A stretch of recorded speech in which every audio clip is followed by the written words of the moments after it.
Mesdames et messieurs, bonsoir. Merci d'avoir choisi RTI1 à la une de ce 20h. Le président Alassane Ouattara et le président de la commission de l'UEMOA ont eu un entretien ce mercredi. Le chef de l'État ivoirien, par ailleurs président de la conférence des chefs d'État et de gouvernement de l'UEMOA, et son hôte ont évoqué les préparatifs du prochain sommet de l'UEMOA prévu le 25 mars prochain. Les législatives en Côte d'Ivoire auront lieu le 6 mars prochain. Les partis politiques se préparent activement pour ce scrutin. Le RHDP vient d'investir ses candidats. Le président Alassane Ouattara appelle chacun à mener une campagne citoyenne sur le terrain pour des élections apaisées. La campagne démarre le 26 février prochain. C'est le début du carême pour les fidèles chrétiens catholiques. Ils ont reçu l'imposition des cendres aujourd'hui.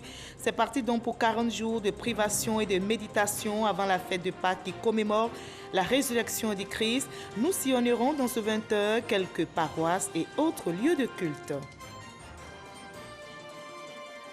La campagne se poursuit au Niger avant le second tour de la présidentielle prévue dimanche. Les électeurs devront départager l'ancien ministre Mohamed Bazoum, candidat du parti au pouvoir, arrivé en tête du premier tour, et l'ex-président Mahaman Ousmane. Comment les Nigériens se préparent-ils à aborder ce scrutin? Réponse avec nos envoyés spéciaux dans ce journal. Soyez les bienvenus sur RTI1. Commençons tout de suite par ces échanges entre le président de la République, Alassane Ouattara, et le président de la commission de l'UEMOA. Le chef de l'État ivoirien qui assure la présidence de la conférence des chefs d'État et de gouvernement de l'UEMOA a évoqué avec son hôte les préparatifs du prochain sommet de l'Union économique et monétaire ouest-africaine prévu le 25 mars prochain. Awa Touré nous en dit plus. Il est désormais un invité habituel du palais présidentiel d'Abidjan. Et comme à chaque visite, le patron de la commission de l'UEMOA, Union économique et monétaire ouest-africaine, vient faire le point sur les activités de l'organisation sous-régionale au président de la conférence des chefs d'État de l'UEMOA, le président Alassane Ouattara.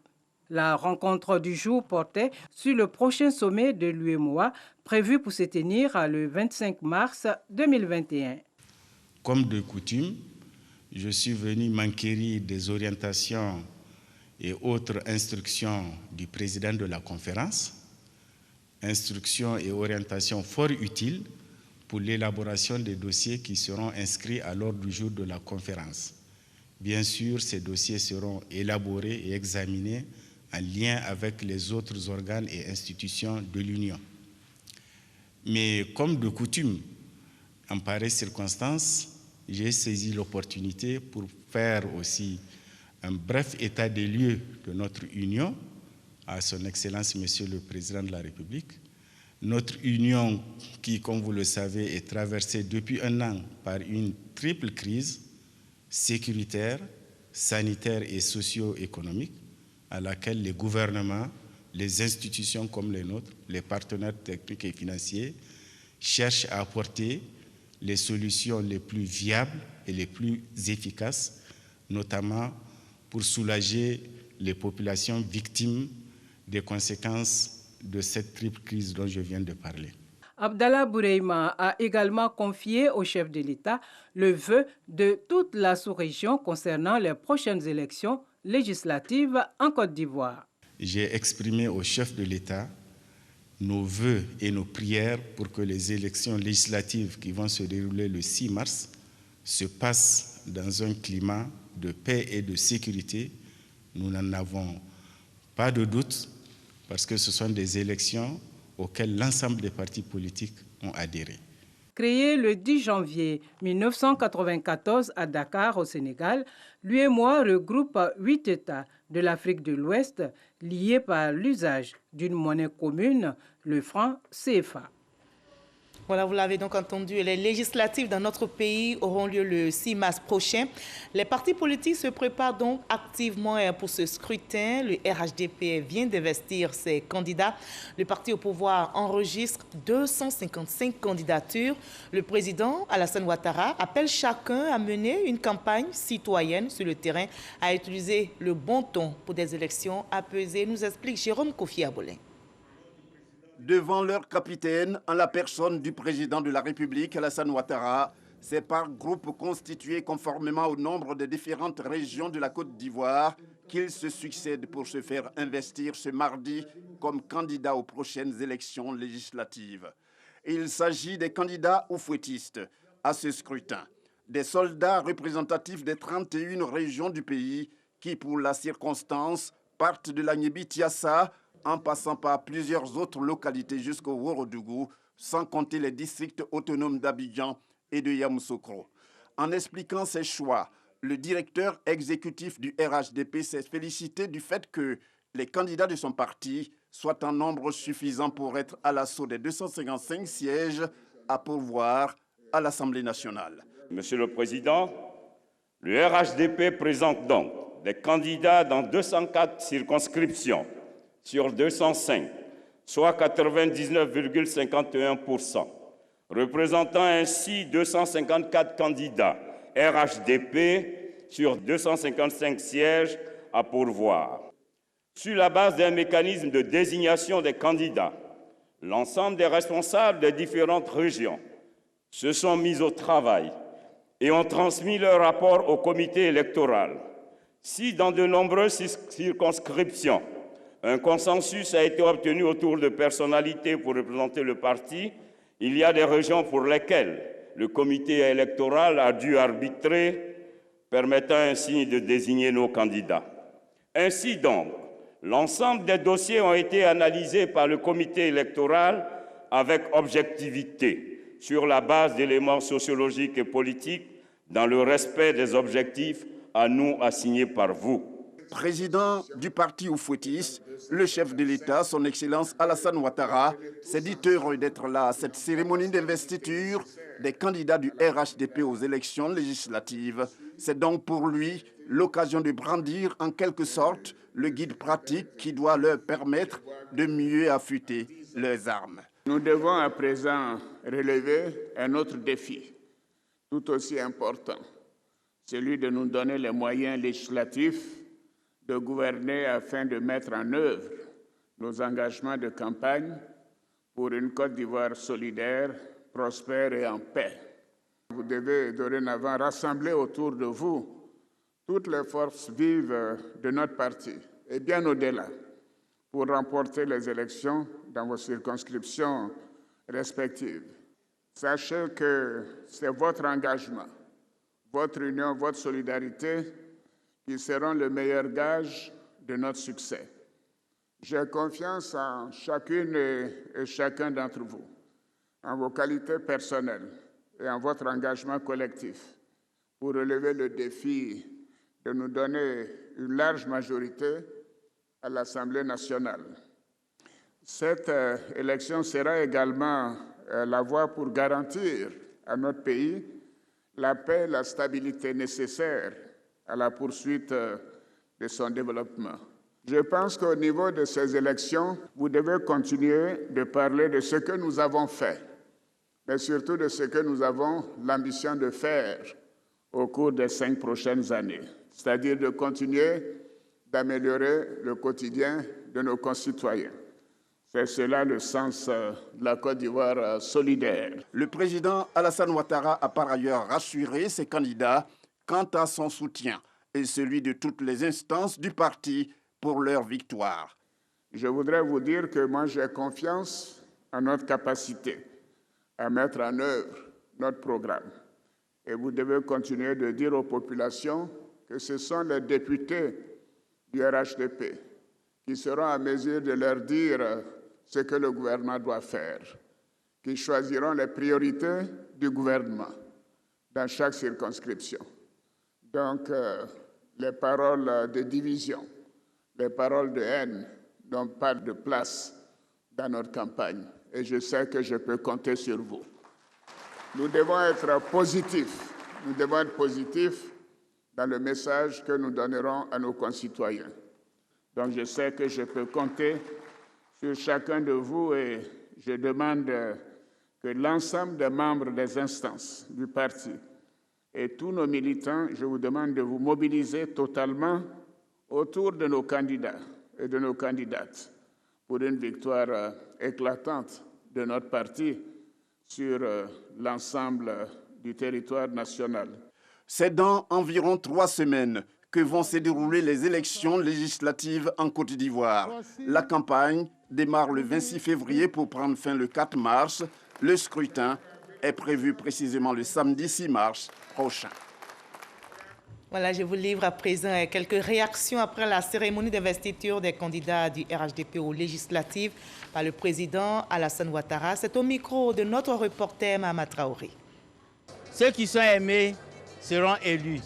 Et comme le RHDP est aimé partout, le RHDP sera élu. Tous les candidats du RHDP, j'ai dit qu'on aura 98% de chances d'être élus aux législatives de 2021.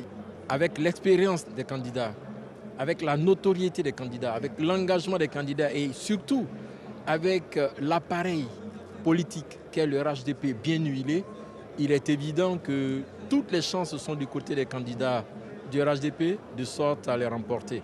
Donc remporter ces législatives, c'est venir renforcer le pouvoir exécutif que le RHDP a déjà avec l'élection du président Ouattara. Je voudrais lancer un appel aux militants qu'ils se mobilisent, que tout le monde aille voter. Il ne faut pas dire que c'est déjà gagné dans nos circonscriptions et ne pas aller au vote. Il faut aller voter. Non seulement on doit prouver par le nombre de députés élus, aussi par le nombre d'électeurs. Aujourd'hui, mon devoir étant un militant me permet de venir soutenir tous les candidats RHDP qui sont retenus. On met toute notre divergence à côté pour soutenir nos candidats. Ce que je voudrais dire, c'est de demander à tous les militaires RHDP d'être d'abord sereins, d'être courtois dans la campagne et que nous sortions le plus nombreux possible. Voilà, je vous livre à présent ce communiqué de l'état-major général des armées qui vient de nous parvenir. Il est ainsi libellé. En préparation de la sécurisation des élections législatives du 6 mars 2021, la police nationale, la gendarmerie nationale et les armées mènent conjointement des exercices de stimulation du mercredi 17 au samedi 20 février 2021 dans les localités d'Abengourou, Jacquesville, Kong et Séguéla. Durant cette période, des patrouilles motorisées, des stationnements de troupes et des manœuvres de maintien de l'ordre seront observés dans ces villes. Le chef d'état-major général des armées informe les populations que ces entraînements ne devraient pas perturber les activités ainsi que la libre circulation des personnes et des biens. Il les invite par conséquent à vaquer librement à leurs occupations. Fait à Abidjan le 17 février 2020, communiqué signé du général du corps d'armée Lassina Doumbia, chef d'état-major général des armées. Ces législatives apaisées, c'est en tout cas le vœu de tous, un vœu qui se réalisera puisqu'il est porté en prière, notamment par les fidèles chrétiens catholiques qui ont débuté leur jeûne aujourd'hui. Ils ont reçu, vous allez le voir, l'imposition des cendres ce mercredi, 40 jours de carême, une période de privation et de méditation avant la fête de Pâques qui marque la résurrection du Christ. Je vous invite à sillonner quelques paroisses et lieux de culte. C'est en compagnie de notre reporter Grace Kandou. Le mercredi des cendres marque le début du carême des fidèles catholiques. Ces cendres qui proviennent des rameaux sont signes de fragilité humaine, mais aussi d'espérance. Par la cendre, le chrétien s'engage à montrer aux yeux de tous qu'il est passé, qu'il est un grand pécheur et qu'il s'engage dans ce temps de carême à se convertir, à demander pardon à Dieu. Le carême est donc le temps favorable que l'Église donne à chaque fidèle de se rapprocher de Dieu à travers de nouvelles résolutions. Au-delà donc de l'effort que je fais déjà au niveau de la prière, c'est donc redoubler d'efforts, continuer dans cette prière, dans cette méditation de la parole de Dieu. Au-delà donc de cela, il faut être attentif aux souffrances des uns et des autres. Le temps de carême doit être pour nous les fidèles un temps pour se remettre en cause, pour suivre les enseignements que le Christ lui-même nous a enseignés. C'est un temps liturgique très important pour nous chrétiens, puisque c'est le temps de se réconcilier avec notre Dieu et de se réconcilier aussi avec nos frères. Carême dans un contexte de Covid-19, l'Église catholique prend des dispositions. Les dispositions venues de Rome, c'est que le prêtre, comme d'habitude, n'aura plus à imposer directement les cendres sur le front du fidèle. Après la bénédiction, prononçant les paroles liées à l'imposition des cendres, convertissez-vous et croyez à l'évangile, où tu es poussière et tu retournes en poussière. Le prêtre prononcera cette parole pour tout le peuple présent. Et ensuite, le prêtre et les ministres chargés de mettre la cendre sur le front vont recevoir les fidèles, bien sûr couverts de leur cache-nez, et déposeront directement les cendres sur la tête ou sur les cheveux, pour ne pas avoir de contact physique avec les fidèles. Les vendredis de Carême seront marqués par le chemin de croix qui retrace la passion du Christ depuis le mont des Oliviers jusqu'à Golgotha pour le salut de l'humanité. Voilà, dans la prière, dans l'union, on continue de respecter les gestes barrières pour vaincre le coronavirus.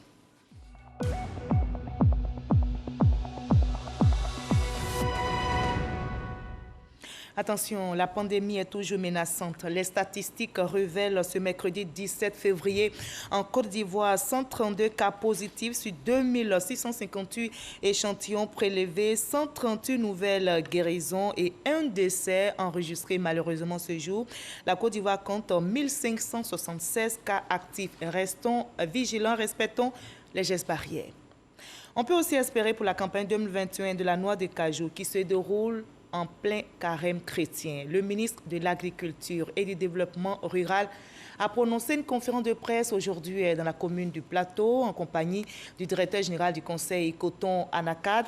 Le respect du prix Borchamp, la subvention aux producteurs, la transformation ont été les points évoqués. Le reportage est signé Jean-Luc Bambo. La campagne 2021 d'Anacad ne dérogera pas à la règle. Même exigence en matière de qualité de la production, de sécurisation des frontières pour éviter la fuite de la production, mais surtout de respect du prix Borchamp. Assurance donnée par le directeur général du conseil coton Anacard. La commercialisation implique tous les membres de l'administration. Dans chaque département, nous avons un comité de veille présidé par le préfet du département. On ne peut pas être partout pour suivre. Donc c'est le préfet qui a sous son autorité toutes les forces de l'ordre et toutes les autres administrations qui suivent au quotidien la commercialisation et qui nous rendent compte mensuellement à travers des rapports de ce qui se passe dans leur territoire. Le ministre de l'Agriculture et du Développement rural, lui, s'est appesanti sur les difficultés vécues par la filière avec la maladie de Covid-19 et ses pesanteurs sur la gestion des stocks. Les frontières étaient pratiquement fermées, mais Dieu merci. Après, il y a eu la réouverture des frontières. Tout le stock qui était disponible est parti. Donc aujourd'hui, avec la production de l'année passée, nous n'enregistrons plus de stock. Donc ce sont les nouveaux stocks qui sont en train d'être acheminés vers le port d'Abidjan. On retiendra également que pour 2021, il ne sera pas accordé de subvention à la campagne de commercialisation des cajous, mais un suivi strict de l'application du prix du kilogramme aux producteurs. Celui-ci a été fixé à 305 francs CFA par le gouvernement. Et on est tous solidaires des agriculteurs. Dans la région du Ouorodougou, l'heure est à la sensibilisation des populations pour venir à bout des feux de brousse en cette période de saison sèche. À Gbemazo et les villages environnants, les populations ont été instruites par les agents des eaux et forêts sur les conséquences néfastes liées à cette pratique. Kadès Sogodogo. Le phénomène des feux de brousse est un problème récurrent qui chaque année entraîne la perte de milliers d'hectares de végétation ainsi que des biens matériels et parfois des vies humaines. Pour endiguer ce problème au niveau de la direction régionale des eaux et forêts du Ouorodougou, les agents sont allés à la rencontre des populations de différents villages, dont Gbemazo, afin de les sensibiliser sur les conséquences néfastes de cette pratique. Cet foyer polyvalent de Gbemazo, localité située à une centaine de kilomètres de Séguéla, que les populations des villages environnants ont été entretenues sur les effets dévastateurs des feux de brousse. Les émissaires de la Direction régionale des eaux et forêts ont donné des directives pour une lutte efficiente contre les feux de brousse. Nous leur avons conseillé de mettre en place des comités de lutte contre les feux de brousse et aussi de voir avec le sous-préfet et anticiper sur les feux, ça veut dire utiliser des feux précoces et puis les faire en commun au cas où le feu veut attaquer le reste de la forêt, pouvoir l'éteindre quand nous sommes nombreux et les pratiquer à des heures qui ne sont pas trop chaudes. Un message bien perçu par les populations qui, par la voix de leur porte-parole Sanogo Sendou, avec à ses côtés le chef du village Vakuma Sanogo, ont dit toute leur satisfaction pour cette mission de sensibilisation qui va permettre de remobiliser les populations afin de lutter efficacement contre le feu de brousse. Il faut noter qu'à Gwemazo, les initiatives des cadres à travers la mutuelle Action pour le développement de Gwemazo ADG ont permis de renforcer le couvert végétal par des campagnes de planting d'arbres qui rentrent également dans le cadre de la protection de l'environnement.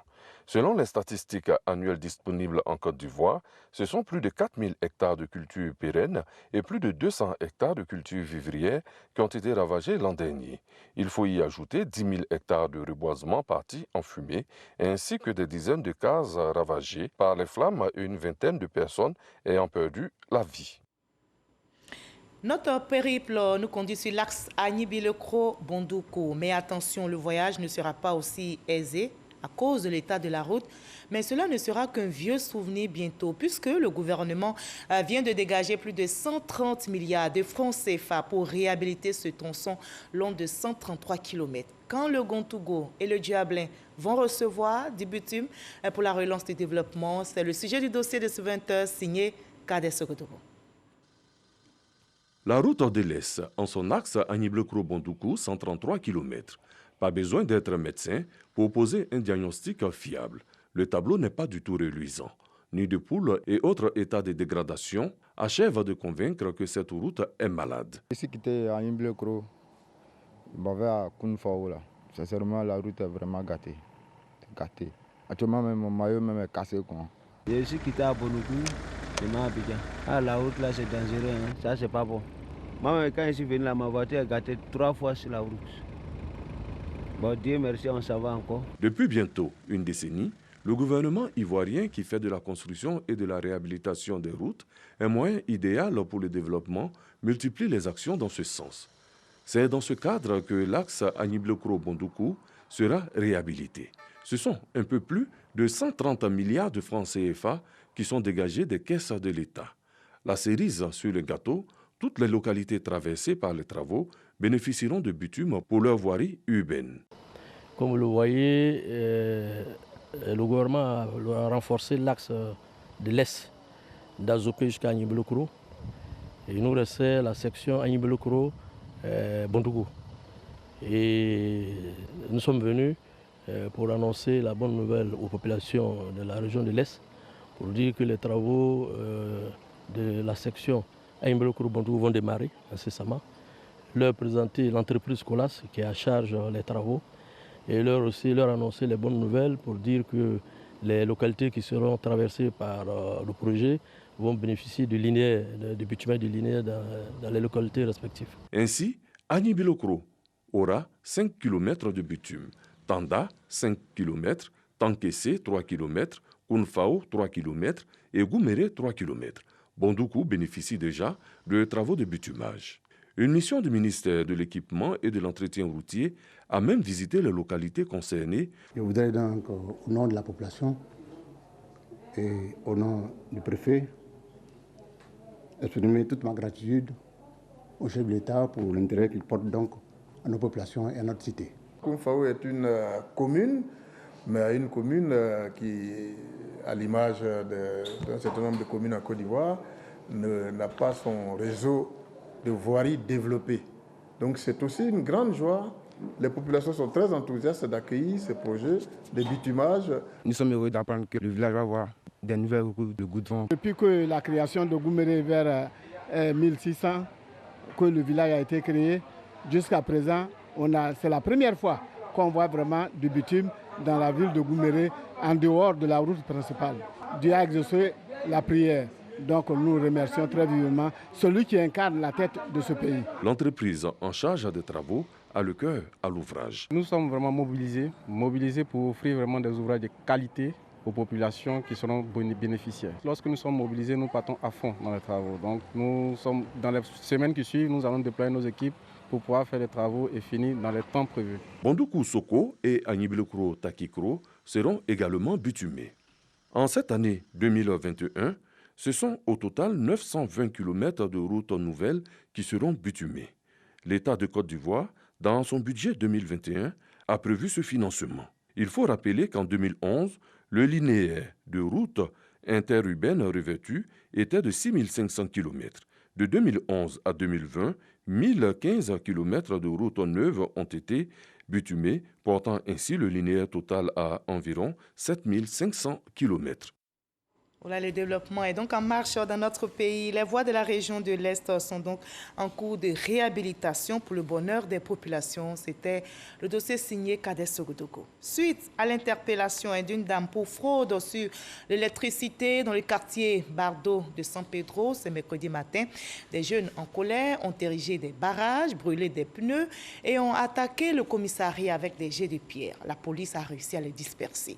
On note une accalmie à présent après la libération de la dame suite à l'intervention des autorités de la ville. Vous aurez le reportage complet de notre correspondant Sam Conan dans nos prochaines éditions. Ici à Abidjan, une rencontre portant sur le code de déontologie, d'éthique, de qualité de l'inspection générale d'État s'est ouverte ce mercredi au siège de l'institution. L'objectif est d'expliquer aux inspecteurs d'État, au personnel de l'IGE, de même qu'aux inspecteurs des ministères et leurs services, le contenu du code issu de l'article 23 du décret portant organisation et fonctionnement de l'institution et qui régit leurs fonctions. Alexis Ouedraogo. C'est une séance d'imprégnation. Un atelier pour présenter et restituer le code de déontologie, d'éthique et de qualité de l'inspection générale d'État. Pour Théophile Awandoli, ce code vient donner aux inspecteurs des outils d'efficacité et d'exemplarité. Nous sommes des inspecteurs, nous contrôlons, nous auditons, nous devons donner l'exemple en termes d'intégrité, en termes de professionnalisme. C'est un peu tout cet ensemble d'éléments mis en place qui a donné le code.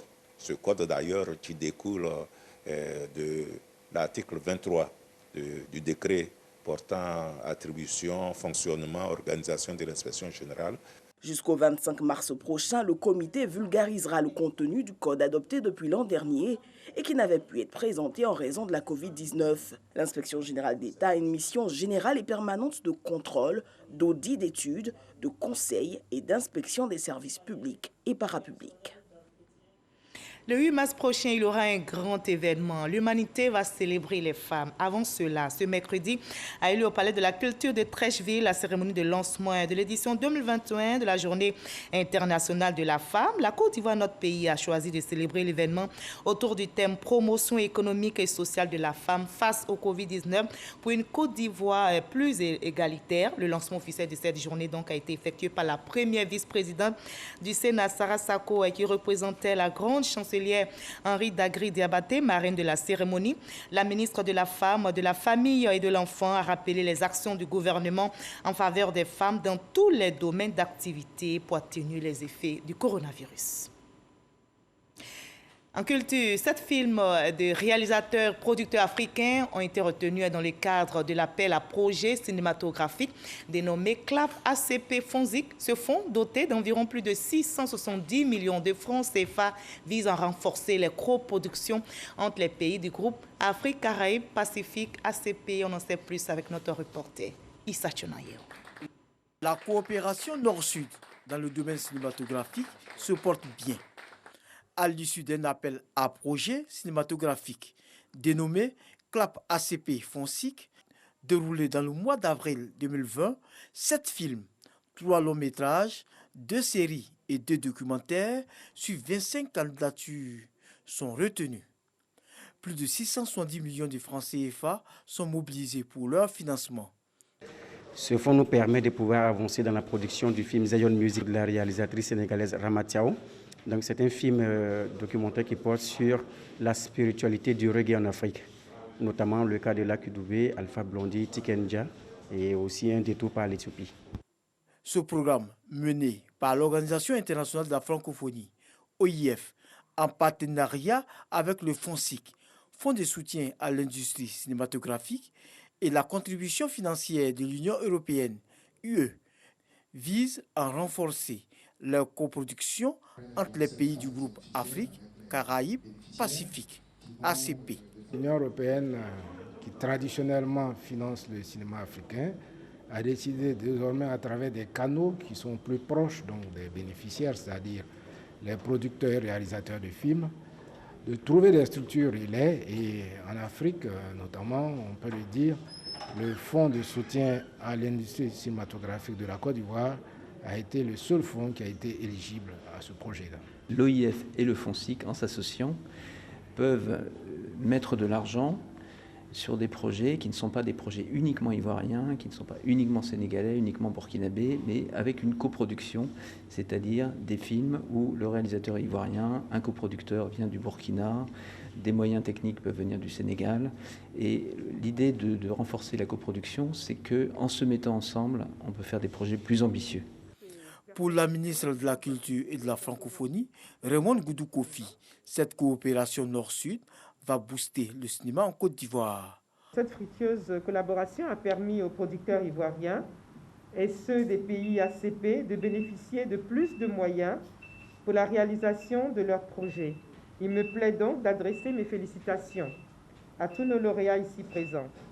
Je voudrais louer vos mérites respectifs et vous réitérer mes encouragements à finaliser les projets sur lesquels vous êtes tous engagés. Cette première phase du projet cinématographique va durer 3 ans. À l'étranger, au Niger, la campagne se poursuit avant le second tour de la présidentielle prévu le dimanche 21 février prochain. Les électeurs devront départager l'ancien ministre Mohamed Bazoum, candidat du parti au pouvoir PNDS, arrivé en tête du premier tour, et l'ex-président Mahaman Ousmane, candidat du RDA Tiongui, qui est arrivé en seconde position.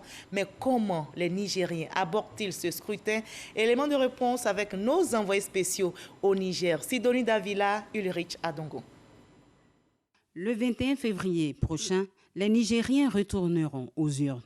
Yasmine Kroukev, commerçante et entrepreneur, marque son enthousiasme pour ce second tour. J'appréhende vraiment ces élections avec beaucoup de joie, beaucoup de calme, beaucoup de sérénité. Il faut vraiment être positif dans tout ce qu'on fait. C'est pourquoi je suis aussi positive. Être positif, c'est dans cet état que se trouve également ce gestionnaire, Mamadou Bakir. Personnellement, en tant que citoyen, moi, je vois ça d'un esprit positif. Tout le monde doit être soudé et être positif. Et je souhaite aussi que celui qui va perdre de respecter le choix du peuple. Dans la capitale nigérienne, les populations attendent avec ferveur le second tour de la présidentielle. Nous sommes très contents de ce deuxième tour et nous souhaitons à ce que Dieu nous donne un bon président qui va se soucier du besoin de la population. Le second tour de la présidentielle se joue entre 2 challengers. Mohamed Bazoum, le dauphin du président sortant, est arrivé en tête avec 39,33% des voix et Maman Ousmane, ex-président, est lui arrivé en deuxième position avec 16,98% des suffrages exprimés. Ricardo, qui considère que les dés sont déjà pipés pour ce second tour, ne cache pas son amertume. Je ne suis pas très content vraiment du deuxième tour. Parce que le candidat, comme ils le disent, favori, je ne suis pas content d'eux. Moi, personnellement, j'aurais voulu à ce qu'on les élimine même du premier tour, dès le premier tour. On gagne toujours l'espoir. Le taux de participation au premier tour était à 69,68%. Les Nigériens espèrent mieux au second tour. 42 personnes ont été enlevées après l'attaque d'une école au centre-ouest du Nigeria. Le rapt a été opéré par des hommes armés la nuit dernière. Un ratissage est en cours pour retrouver les ravisseurs et leurs otages. Les forces de l'ordre, avec un soutien aérien, mènent les recherches. Ce nouvel enlèvement s'ajoute aux nombreuses violences de groupes criminels que connaissent depuis 10 ans maintenant le nord-ouest et le centre du Nigeria.